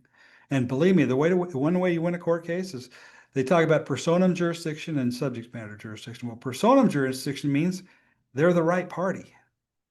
And if there's no personam jurisdiction, they don't have a right to be there. That's what I don't care how good their attorney looks and smells and sounds, if he has a bar card or a drunken card. His point is that he has no standing to be there because he Mm-hmm. doesn't have evidence he has standing. That's our big picture argument for the delete debt program. Make it about standing Great. and Okay. their Thank lack you of. so much. Okay. All right. But yeah, get on it. All right, Stephen. Hey, TJ. So when you were talking about paying estimated taxes, your business along the way, you were saying to go ahead and send them Federal Reserve notes, so to speak. In other words, you are paying with cash, or you're paying with what we call cash. Paying what? No, you were talking about doing the estimated taxes. Are you saying Yeah, yeah. You have to pay with some form of valid um, payment, right? right? I never said you pay with Federal Reserve notes or a Well, check. that's the part I was like, okay, what if you don't have that right then to pay it? But Well, okay, there might be circumstances where you don't know to the bill of exchange, but you're doing it that way. There's other ways to get some credit there. But generally speaking, I'm saying if you're using the bill of exchange, that's a form of payment. In fact, you could okay, overpay with that, okay. and therefore they would owe you a refund. That's what I thought you were probably talking about. I was like, hold on now. I know that's why it's hard to get your head around. You're like, wait a minute. I'm thinking I got to pull my out of my pocket. I never really said you have to. You could, and there's a way to sort of compensate for that, but it won't be as nearly as powerful as putting enough of an overpayment in that they have to pay you back something. How about we don't do that? I mean, that way with Federal Reserve notes. Well, if I didn't have to, I wouldn't. Yeah, no, I'm just saying, I think what you're talking about makes more sense, but Mathematically, it works out better. I've been slack at that. My accountant's given me hell over making those estimated payments before. She's like, you got to do this. I Yep. sent I And I'll sent you tell you up. what, if they ever brought up on evasion charges, it's real interesting. I had some guy just sort of smack me around. He says, you made a million different arguments, but you know what they really were upset about? You didn't pay your estimated taxes. Isn't that crazy? That was it. And guess what? They can prove that. That's true. That's why people lose those cases. You can Yeah. make 100 arguments about the law and this, and they don't care. You're still doing the 411, right? I mean, you're still gonna You claim. do that as well, right? So therefore, if you end up with zero tax due at the end of the year, and you have some estimated payments in there, what is your tax form going to tell you to do? Okay. What's it going to say? If you overpaid, tax due. You get down to that line on the 1040 form. Okay, total taxes paid, total taxes due. If line 4 is more than line whatever, it's a subtraction or an addition, right? So if you overpaid, Yeah. if taxes due is less than the amount you've paid, and this is a payment, then the Mhm. amount of refund is, boom, you put that in there, and 10 days later, you should have a deposit in your account. All right. It So, won't happen that quick, but you know, so I was just saying you still do both, right? I already know about the other, I already know about the, I do everything I can think of. Because you know what? If they come say, well, they want to challenge me on one thing or the other, okay, that's fine. But now let's go over here to this one. yeah. All right. You That know, makes sense. Well, that's all I got. I don't want to take up. layers of protection, but it's also based upon good faith understanding. Because you're the Sure. one that's going to be sitting there, not me. You're not going to call me up and say, what do I tell them? I say, I already told you. Yeah. That's what you tell them. You know what I'm saying? Has anything I changed? can't be omnipresent. Has anything changed in the course on as far as setting up the account and making everything, the endorsements or whatever? Nothing's really changed on that. The three, No, I haven't done anything there about estimated payments. So many things I just talked about tonight that you haven't heard of. That's not in there. okay. You'll hear news about that soon, though. I will put it out and you'll be able to see what we're talking about. What we're offering. Okay. Well, I'm in the tax and trust thing. I just, Yeah, you're already in tax and trust, so you got a lot of this already.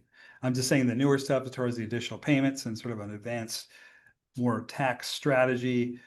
That's just going to be a little add-on, but it'll be and I have, aren't in it yet. We'll want to get into that. I have a thing going on right now to where I'm requesting a bank recoupment, which is like everything that I spent through this account. And I hired people to, help me do this or whatever, but they've got it to the point to where it says tax on transcript. That's where it is in the process. I don't know if you even know anything about that, but it's Did you say tax what transcript? it's called tax on tax on transcript. It's basically where you're asking all the outgoing money, because every time you send money, you're basically creating a new security, right?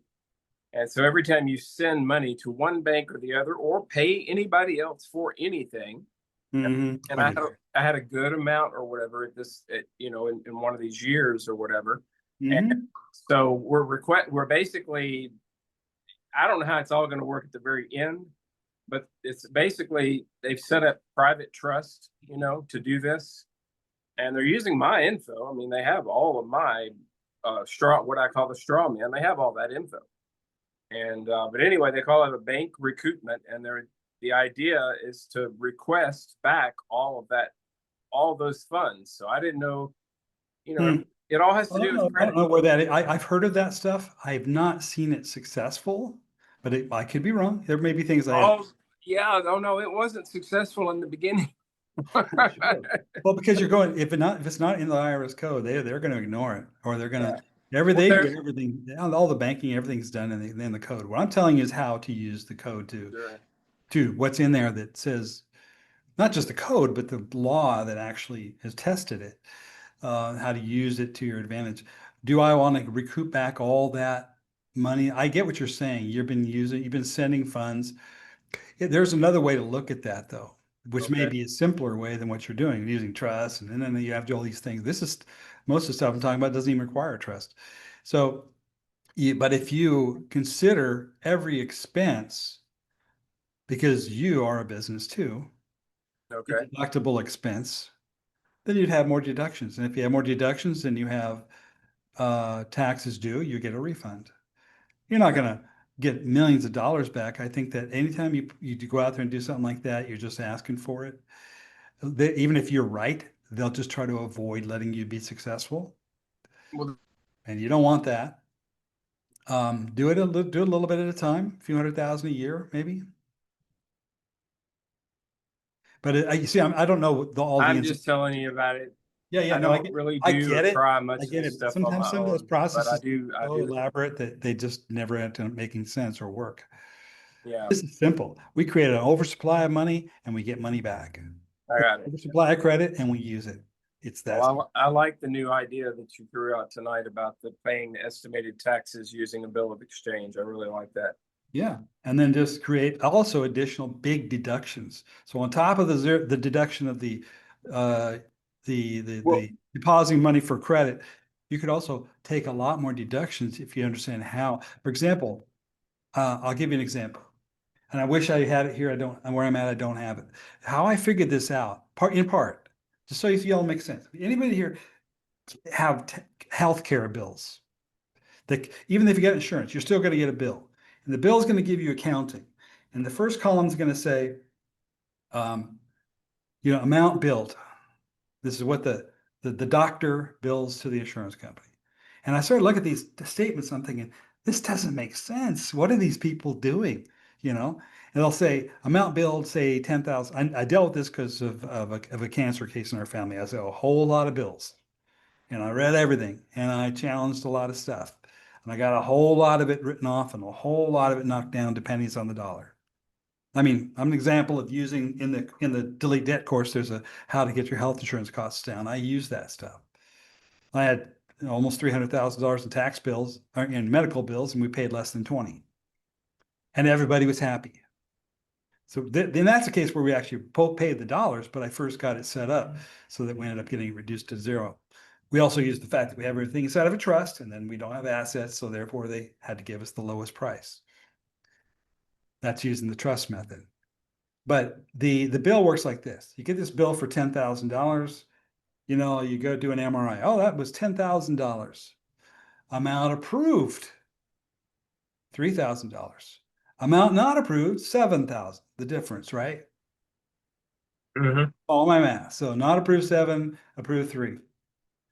Amount due by the insured, 0. And you think, well, wait a minute. So the insurance, if they don't say how much the insurance company paid, they just show that, oh, you don't owe anything, it's covered. And then there's a $7,000 gap in there. I kept going, where's the $7,000 going? Right. Doesn't right. make sense. Reading those bills is And crazy. I realized what they're doing is they're overcharging $7,000. They're keeping track of all those overcharges that they never collected on. And what do you think they do with overcharges on their taxes that they don't collect on? Charge off. It's a loss. Exactly. It's a charge off. Yeah. So now at the end of the year, they got billions of dollars and millions of dollars of write-offs so that hospital and the doctor and everybody else ends up paying very little tax. Yeah. Or the company or the corporation. The corporations do this more elaborately. But it's really that simple. This is what they do. So what they do is they create, well, wait a minute. I could charge $1,000 an hour for consulting. A lot of people tell me I could. Yeah. But I don't even charge that. I give a lot of it either in a course and I don't even charge you by the hour, or if I am charging by the hour, I might charge $200 an hour, but I'm worth $800 more. Well, could I take all those billable hours and add up the 800, keep a spreadsheet? You got to have a record. This is the key to everything. Yeah. It's records. It is absolutely the key.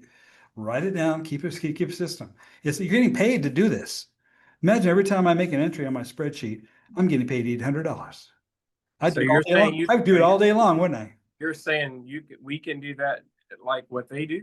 You create if you don't have a corporation or an LLC, create a sole proprietorship.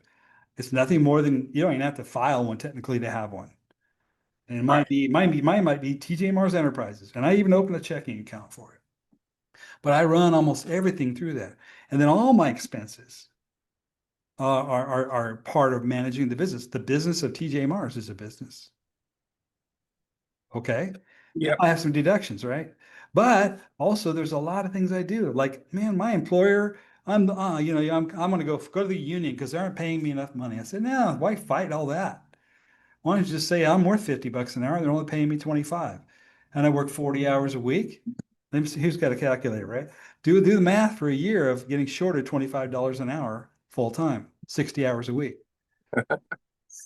That's my claim of a write-off, of a charge-off. Now, who's going to challenge that? If you document it, there's not much they can do to say you're wrong. You just don't want to charge more than the best reasonable price for those services. That's good. That's good. If you have an example like of somebody else earning more or that amount, then you can say, okay, yeah, that's right. That's what I'm worth. Now so you have that plus the spreadsheet. I'm giving you guys free stuff right now. You can deduct a lot of stuff. I'm not telling you what to deduct. I'm not telling you what's deductible. I'm just telling you a way to value your time. Well, what if I just bought a yacht and put it on a charter program and Well, what's the question? Just, I think you're getting what I want. I want the yacht, but I want the charter to pay for it. Yeah. No. No. Again, there's when you start understanding this is why I want people to come through a little bit more training on this. It'll get you to a deeper understanding of how to manage money yeah. in Well, ways that you that can was really cool. justify and gain a huge benefit. And guess what? The code is written for businesses. It's not written for individuals. Right. I don't live in DC. Yeah, but some way you're connected to it. Oh no, I'm fine with it. I'm with you. I want to be able to use it. I don't want to just escape it. I want to be able to use it. That's what smart business, like Kiyosaki said, smart business people learn how to use money to make lots of money, and they learn how to do it with minimal tax because they understand some simple rules. And these are simple rules. I'm teaching you stuff, guys, that is actually fairly simple. And you can go source this information. Rather than go out to some guy who says, let's do this 10-step process and try to recoup your money and and you'll learn, maybe it'll work. I don't know. Maybe there's some reason to it, but I'm a simple guy. If I can't explain it in simple terms, I don't do it. All right. Well, I really I've screwed it up before, trust me. So I got I'll a bunch need of callers I to reach gotta out go. to you to find out how much it is. I'm in the tax and trust, how much it is to upgrade or whatever to have the higher program. So It'll probably be about 2,500 more for you guys, for to go into that full training on that. Just an in-depth training on the tax side of it. But I'll have the details up soon. Ooh, wow, that's a lot. Okay. Well, All right. compare it to the alternative. It depends on whether I can be creative, huh? That's only a lot if it has to be You creative. probably can recover that money. If you use a couple of techniques, you'll get that money back very quickly. All right, gotcha. All right, I appreciate it, Terry. You bet. Thank you. Bye-bye. All right, Sunny, go ahead and unmute. I'm gonna have to go a little faster on these questions here. I've got 20 minutes and 5 hands. Okay.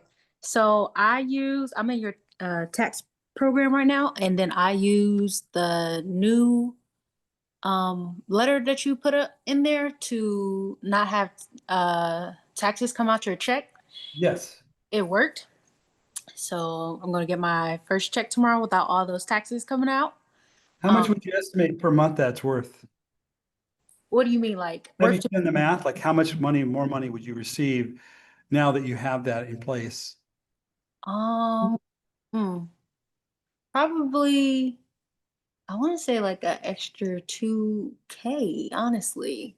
So about 2,000 a month? Yeah. So that little letter was worth $24,000 to you. Yeah. So I'll Times however many more years you're doing this. yeah, so I'll definitely be upgrading. I can't wait. That's what I'm saying. You can find a way to pay for it really quick. Yes. And then I'll be upgrading to the personal coaching too, because I need that as well. Okay. And then I just have a quick question about the Crypex, if you could answer it. Yeah.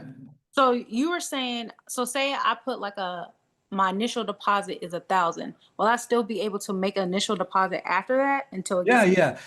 I started off with just a few hundred just to get it open and get it working until I figured out how to log in and do how you have to transfer money in, then you have it by contracts. It's a 2-step process. It's not that hard. Yeah, then you just add to it, and you can only put so much in. So we can't go take somebody's house and $100,000 where they can't, $100,000 and rob granny of her savings. It's only up to a certain amount. But when you max it out, and if you choose to share the idea with anybody else, they really give some great rewards for that. Okay. I know a lot of people earning bigger than full-time income, just having referred 10 people, and almost everybody, once they see it, and they get over the hump of being afraid of crypto or something, because a lot of people already are comfortable with that. They get it. It's how they're making money. They fully show you how they're making the money. It's not like a mystery in a box. So it makes sense why they're making those kind of funds roll through there. For me, I want to fund the crypto revolution. I just don't want to own it and hope it goes up. I don't care if it goes up or down now. Right. I just take my cash flow. Okay, and then do you know if you're am I able to put that under my trust name? And the reason I'm asking is because I work at a bank, so I'll be having to disclose all my outside investments so they don't look at it like inside trading. Okay. Well, the answer is yes, you can. It's just a matter of where you create the wallet. Now, there are two types of wallets. I don't know how familiar you are. Do you have a crypto wallet of some kind now? I have a ledger, Ledger? Okay. like, so I do have a wallet, but I transferred to like I guess like a physical ledger. So like no one has the keys to that besides me. Okay, yes, you got a private ledger key. I've got one over here in my wallet. I know exactly what you're talking about. So as long as you know how to get money into it, Mm-hmm. now usually you have to have a Coinbase or a crypto or some of these public ledgers first because they're easy to connect to your bank account, transfer Yeah. money in, and then you can move money over to your ledger, or you can go straight from one of those accounts into Cryptex. Mm-hmm. There's a Bitcoin deposit. You have, you just send it to that address. It'll go into your account only. Nothing happens till you tell it what to do. You can Mm-hmm. have it sent right back if you want to. It's actually another wallet. Then you tell, okay, buy these contracts. It's just a push of a button, and now you've bought contracts. Okay. And then you just sit. There's nothing more for you to do other than watch it and maybe tell a few friends about it. Okay. And that's going to be in the video, right? That you shared in the Yeah, I focus. gave you that Cryptex link. Let me just, since you're asking, just pull it up one more time here. Let's see here. Somebody wrote on my screen. I forgot to make it so people can't draw. Let's see. Oh, there it is. There's the document. So if you really go to this document here, url.org/cryptex folder/cryptex folder. Then you'll see this document and some links to some videos. But this document will also appear there with these links here. So it gives you the link to sign up. Go sign up for a free account. Just kind of get that out of the way. It takes a minute. Follow the steps, and then watch the videos. I will tell you a little idiosyncrasy, little tip.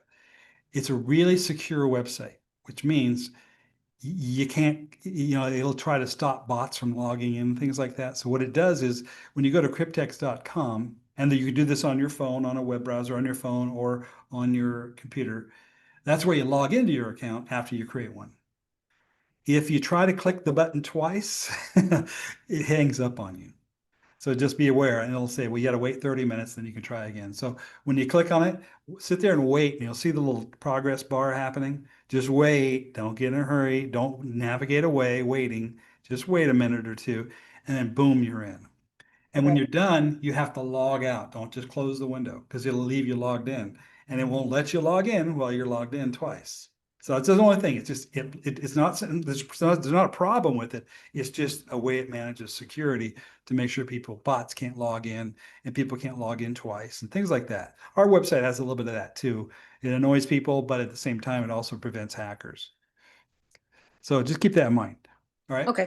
Mhm. And then just follow the directions, watch a couple of videos. Here's your initial instructions, how to get some crypto in place. If you have known nothing about crypto and you're totally freaked out and afraid of it, at least get it open, at least watch the video, and then contact me, and we'll see what we can do to help you make progress. But you have to at least try to open one of these crypto accounts. Okay. And yes, there's some fees when you transfer it in. I'm making so much money, I don't care about the initial fee. That's just irrelevant to me. Okay. Okay. All right. Thank you. Very good. We'll look forward to seeing you on that side then. All right. Next one is Adriana. Hi, TJ. This is my first Zoom here. I just joined your membership group for the debt delete. Anyway, I've been through this journey where I went through the secured party process and etc. Anyway, I have like some credit card debt, and earlier this year, without knowing, encountering your course and whatnot, I had one way of doing this. So I basically went through a debt management company that obviously negotiated with the credit cards, whatever, and gave me like a lump sum so I could just, minimize my payments per month because otherwise the interest is too high. But I'm just curious because I went through, I didn't really go very deeply into your course, and I basically kind of skimmed through each session. Would it still work if, let's say, I were to uncontract from that debt management company and took it upon myself to follow your method, and go through the whole exercise with the validation, verification, etc. Is the prior setup that I had done just because I wanted to minimize the payments, is that going to affect or influence the outcome, or can I still apply what you're offering? Let me ask you two questions. Let me ask you a question first. How has it worked so far? I mean, I'm not criticizing or anything. I'm just curious. How has it worked so far? Have they been successfully getting these accounts reduced substantially? Yeah, I mean, They usually do. substantial. Yeah. So that's not a bad first step. Some people say, okay, now it's going to go out there and okay, now I'll go raise up this additional money over here and just pay all that off. That's one way you can do it. Or you could start the dispute process and simply, because you kind of do reaffirm the debt when you make a deal with them. Right, right. That's what I was worried You about. make I a deal just with the wanted, devil, right? And so, but if they get it reduced substantially enough that you can handle it, that's an alternative. I'm not going to tell you which way is right for you, but and I don't object to doing it that way if you can manage it. If you learn some of these other techniques where we could raise some additional monies, then it's even, you can just pay it off that way.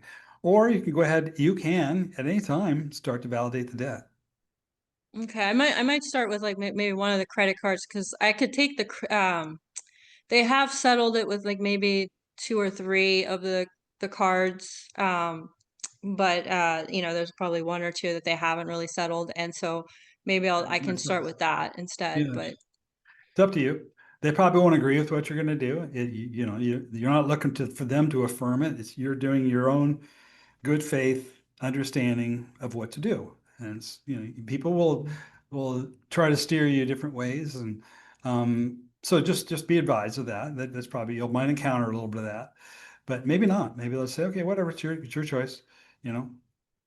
so even though you had gone, the lawyer or whatever that had done like negotiated the debt down, there's still, I mean, I know I'd probably be affirming that, right? Because obviously you sign the POA or whatever, they're advocating for you or so. Um, Mm-hmm. I could still apply maybe some of it, or once I get my accounts off from the Yeah. debt management company. It's really a personal choice. You're asking what I call a can I question. Yeah, you can do it either way. Can. Okay. The Well, question is what's right for you? What's your basis for understanding of what you're doing and why? And then make your decision based upon a why that you understand. You'll make the right choice. I mean, if it's working for you, then you take the part that's working for you. Then maybe the other ones you do the challenge. okay. I just wanted, I mean, my intuition is telling me that, from what I understand about law, and I've been studying this for a couple of months, but if they operate on presumption, right? And so, if you miss the bill or whatnot, you kind of confirm that as a true bill or so, and so it becomes a legitimate charge. But if you dispute it from the outset, I think then there's a greater chance that you would win. But if Yeah, let's say when the creditor sends you the statement and you miss the bill, right?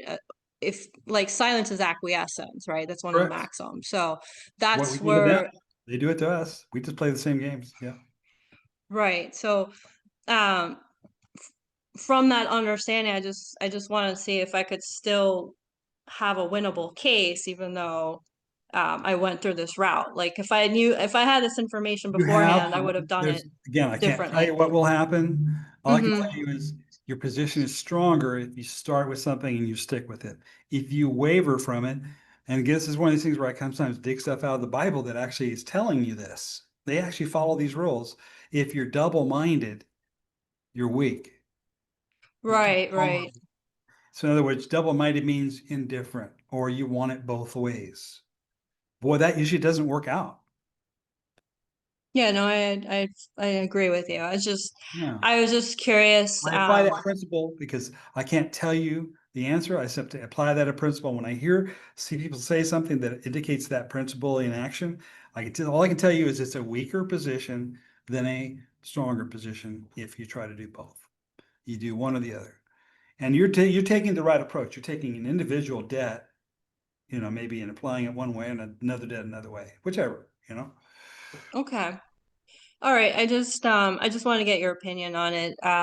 You know, regardless, I just from a legal standpoint, you know, from my understanding thus far, you know, I understand when you have a process, you just want to take it through. I agree with you in that regard. You want to take it through to the end because you never want to waver on that assumption or the premise that you set out. So Mhm.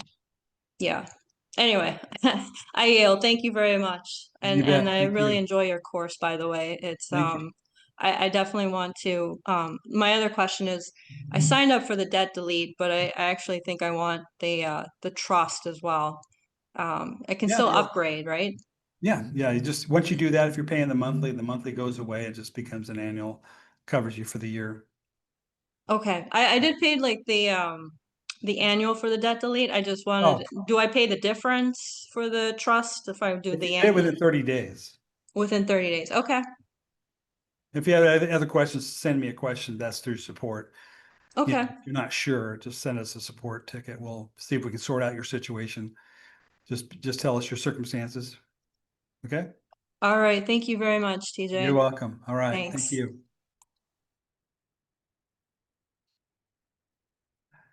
What do you mean? Hang on a second. I got a little funny thing. Okay. Rick, unmute. There we go. All right, can you hear me? I can. Okay, yeah, I had a question on I saw the extra reading materials on child support. Is that the process we take as you put it on there? Well, I don't know exactly. Listen, we have hundreds of documents, so you have to be a little more specific. Well, The premium member area, there's a section on child support. yeah, it's the section that says notice child protective services, CPA has no jurisdiction. Yeah. Is that the start that I can start from there? You can start there, as long as you understand it. Okay. Don't use No, it until you're confident that you're going to understand it, though. You okay. will get pushback, and you better be ready. What's your plan? I always say, what's next? Make sure you know what next. But that covers contingencies also? Well, somewhat. I mean, a lot can happen in a child support case. They're very difficult to overcome. Okay. I'll tell people that's not the same thing as a credit card debt. Way Okay. different. They didn't loan you money. There's no lack of loaning money. There's a contract with a marriage and with the state, and you made the state a co-trustee, and they have a duty to protect the assets of the estate, which are the children, by the way. Uh-huh. And you have a duty to, take care of that. So that's how they look at everything. It's all a trust transaction. So once you understand that, you can challenge them to a certain point, but you should be prepared for what's next. I can tell you that what we're going to cover in the bill of exchange process and that sort of thing, I believe that could also be something used in that situation. But, it's a little more in depth than just paying a tax, but ultimately it is a tax. So, Okay, all right, well, I'll look at it if I understand it, then. okay. Yeah, get confident with it. And you can ask questions on the support page or the comments section of the premium member page as well. And be specific in your questions, though, because I don't always know what document or what you're reading in the document when you're asking the question. So give me context. That helps me a lot. Okay. Okay, all right. And also on the crypto, really interested in that, but I'm not very knowledgeable in that, like the wallet, ledger, all this Got to stuff. start somewhere. But do you have to know all that before you get No, I just follow the steps. Sign up. You know how to sign up for a bank account online or something like that, right? I mean, it's just follow Right. the directions. Follow the directions to create the account. There's no money, there's no risk. Then go over and create a crypto account or a Coinbase account, and they tell you how to add money to the account. And you put a little money in there, so you kind of learn how to use it. You have to transfer money from your bank to the crypto. It's like another bank account. Just think of it like that. Right. You just transfer it, and then you got to connect it. Follow their steps. I can't even tell you how to do it because it's their instructions, not mine. But once you get it set up and running, then you can buy some of the Cryptex. That's all you're doing. You're just go transferring it over there and saying, I want to buy some of that.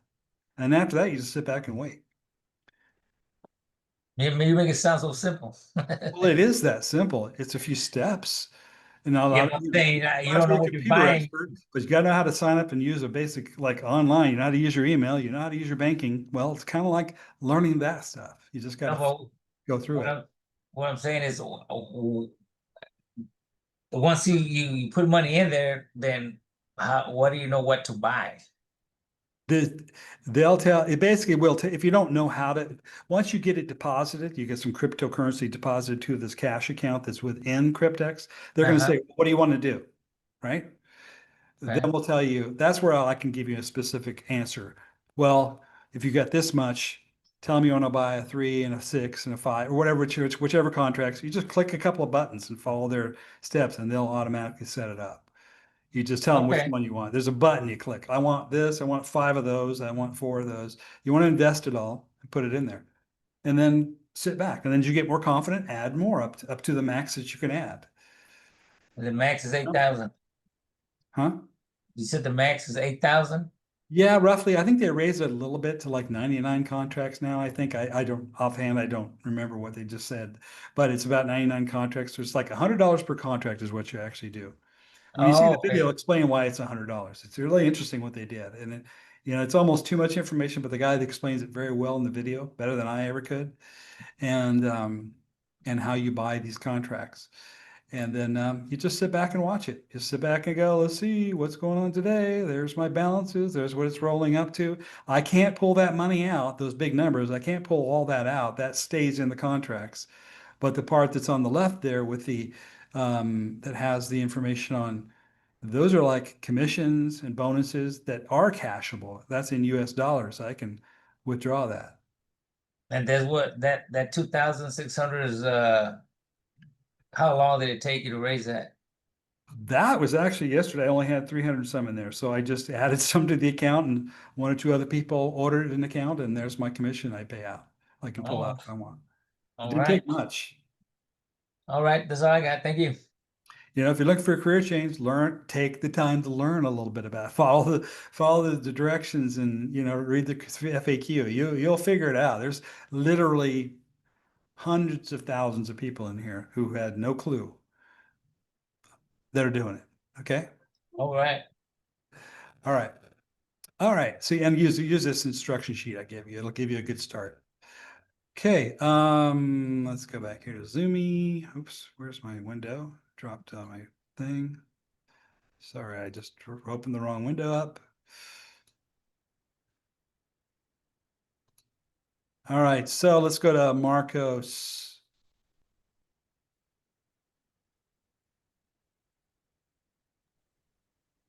Hello, Are you there, Marcos? can you hear me? Marcos Joaquin Araguin Garcia. Is that correct? Yes, sir. That's pretty good, huh? Not bad for a gringo. Yeah, I'm Mexican. I have a lot of long names. I got 4 names. Yeah, I So, know. My kids all have 4 names. I married a Mexican wife too. So I was like, I don't remember half their middle names. I can't even tell you. But anyway, go ahead. so, this one's about the franchise tax board in California. It's a state tax matter. The infamous California franchise tax. Oh man, I'm telling you, they did a levy early this year for taxes I didn't file, I guess, in 2021, and they took $7,000 out of me. Mm-hmm. So I what I did is I did a syntax parsing on their paperwork, Okay. and they didn't do. I did the administrative process. I sent them 3 letters, so they ended up responding and saying, "Well, the Constitution of California allows us to tax our citizens from California, which is bogus." They probably didn't answer your conditional acceptance then, in other words. Yeah, they didn't. Um, and I spoke with the franchise tax board lady, and I recorded the call, and I would ask her question and she wouldn't answer. They would hang up on me. Yeah.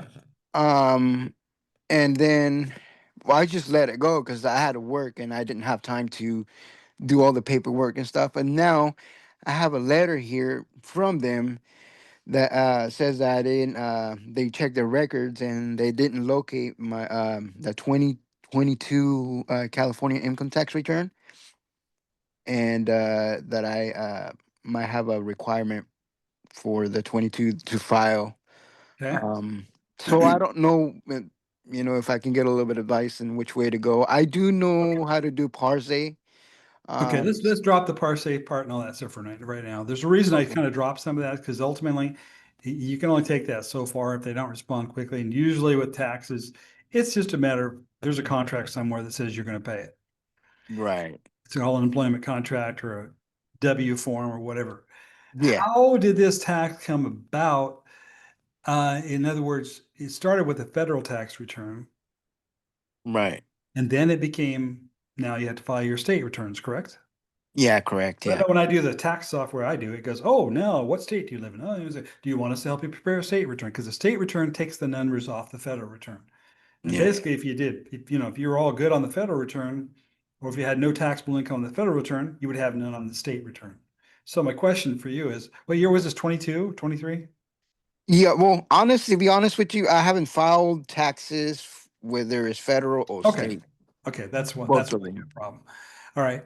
Yeah. So I would say with the right knowledge, I don't know what you have, but you, and again, my new thinking is you'd send some estimated tax payments for the years in question, then Mhm. file. Okay. And then you might actually get a refund and they have to give you credit for that amount. You start with the federals though, Right. and then you refile the state. You do amended returns. So what you're saying, should I just for this year just I can still file for 2022? Is that what you're saying? Yeah, you can file amended returns. I'm Now, in the return. the federal has a limit as to how many years. Let's see, we're in 25 now, so 2024. 2022, you're still within the 3-year limit of the No. filing date, which is in 2023. Less Right. than 3 years. So we're less than 3 years. I think that I would have to verify that. But so you would file an amended return for the federal. Okay. Well, no, the federal you've never filed. So you'd file the first one, No. an original. Yeah. Then you would go back and refile the amended return for California based upon that federal. And if that federal shows zero for whatever tax argument you've got, then you reflect that on the state return. Then the amended return has to be factored in to their calculation of the lien and levy and whatever Right. else. Like, so you see, it has to follow a sequence, Yeah. right? Yeah. Nobody wants to do the work. It's easier not to file. I get it. But if you didn't, before you failed to file, send certain documents off to give them notice, Yeah. asking conditional acceptance questions, then that's why you're getting, I mentioned this earlier, that's why they're coming after it because there's an imbalance. You had Okay. payroll, unemployer reported, all this Yep. is out there unaccounted for. So you're Exactly. making the wrong argument. You're not making an accounting argument. You're just trying to come up with one way to make it go away. That's not going to work. There's an accounting problem somewhere. Right. Start with the filings Mm-hmm. based upon your understanding of the law, and then convert it back to the state. Now, I can tell you there's one way, again, with the way we're going to teach it, but let me think about going back, because going back is always a lot harder than starting today, doing a proper going forward. But Yeah. I would say that again, if you had the knowledge, you would go file estimated payment. There's a 1040 ES form. You can download them right off the irs.gov website. You get one for each year, 22, 23, 24, 25. Download them Okay. and have them. They're really easy to figure out. Okay. Then once you know how to do the bill of exchange, you submit that to the IRS so that when you file, you end up actually maybe overpaying. Okay. Same thing is true with the state then, because you got to file something over here at the state. If those numbers show that you owe, well, then pay using the Okay. bill of exchange method. Or, or maybe again, the way we do the lawful money thing, for example, that has to be done year to year. You can't go back in time and do that. You have to Yeah. do it this year, next year, next year. But there's a couple of different ways to approach it, and that's one way you could do it, filing new original returns or amended returns if you filed to correct those records for those years, doing the accounting, then come back over to the state, you file the same amendment based upon the same numbers, you'll probably end up with a much better situation. Okay. I'd use tax software personally. Take your Okay. information, plug it all in that you had, and it might be a little cumbersome at first learning it, but you know what? If you're sitting down with an accountant, you'd have to go through all this anyway. Right. But now you get to make the adjustments, put the extra statement in, because I actually have you, when I do it 1040 on my lawful money section, I have to take it to a PDF file. Then I have to type into the PDF my explanation as to why I took that other deduction. You just have to manually put it in there. And then Okay. you send it in. I've never been challenged on that. And I don't know anybody that has. Right. It might happen. Not everybody tells me what's going on. I don't know. But I don't have a crystal ball. But I can tell you that's what's lacking in your situation. You got to go back and do some filings, but correct them the right way. Yeah. There is another guy out there. It might be applicable in your situation. Right. It's called he's Pete Hendrickson's cracking the code. Now, I will caution you, if they're really good at challenging people filing that way, but it does work if you can Okay. handle the challenge. Yeah. And it does reflect doing back in the state and everything else. So you can look that up as well. I think what we're doing is going to be much stronger because we deal with the debt. We deal with why it's a zero return. He just says, just say it's zero. Like, well, they can challenge that if you don't know what you're saying. And so, but it does work. So that's another way you might consider doing it as well. Look that up. But Mhm. if you want to consider getting into what we're going to train on that, we'll cover a lot of that. Yeah. How do I go He about doesn't have a course, you know. no, I'm a premium member, the gold debt member. Yeah. And I've been on it for like a year and a half, I think. Um, so how do I become a member for or upgrade for the tax? I'll have something on the join page within a couple of days that'll explain how to do the upgrade. Okay.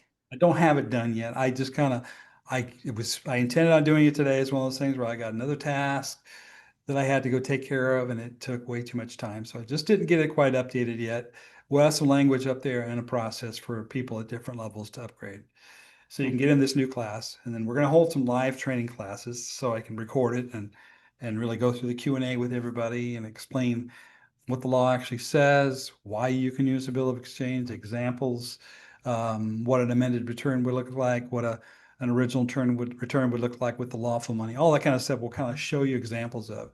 And once you see it, you'll go, okay, that just makes sense. It's a simple entry, you Okay. know, and I Will just this let the computer do the rest. right? Will you be able to take payments through PayPal a month, or is that going to be like a I don't one use lump sum PayPal. payment?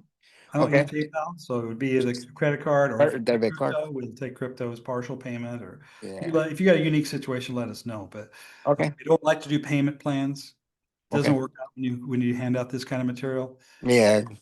People tend to take it and run and then figure they need you anymore, which in actuality, they're always asking questions later. So it's like, you see, you know, you need this Yeah. It or makes intellectual sense. property or something. So we just let Okay. you figure out how to finance it because we can't also be the bank and do all that too. All right. Okay. Okay. But it's reasonable. Like we just showed the example of the lady a few minutes ago. Yeah. Hers is paid for year number one almost, you know, just off their payroll deductions. Yeah. All right. That'll be it. Thank you, TJ. Okay, Appreciate you. Marcos, take care of yourself, all right? All right, you too, man.